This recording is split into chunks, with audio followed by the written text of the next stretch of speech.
মা বাপের সংসারিক চালানোর পরে নিজের সংসারিকের হাল ধরলাম। বিয়ে করার পরে আসল জীবন সংগ্রামে পড়ে গেলাম। আসলে সংগ্রাম কাকে বলে? অনেক রকম সংগ্রাম আছে। বিয়ে করার পরে ওইটা একটা সংগ্রাম, ওইটা হচ্ছে দুনিয়াতে সবচেয়ে বড় সংগ্রাম। ফ্যামিলির জন্য 5টা জোগাড় করতে কত যে সংগ্রাম করতে হয়। ছেলেদের মারামারি, কাটাকাটি,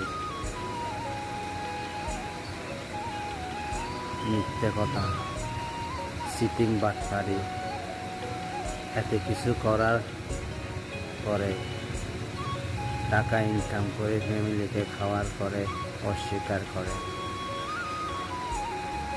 5টার মধ্যে যদি 4.5টা হয়, কি করছে আমাদের জন্য?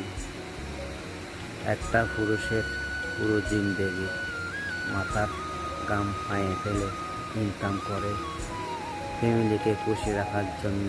এত কিছু করার পরে বলে তুমি কি করছো? ফলাফলটা হচ্ছে এটাই, একটা পুরুষ মানুষের। একটা প্রবাদ আছে, মুরব্বীরা বলতো কাদার মতো কেটে কি লাভ হলো?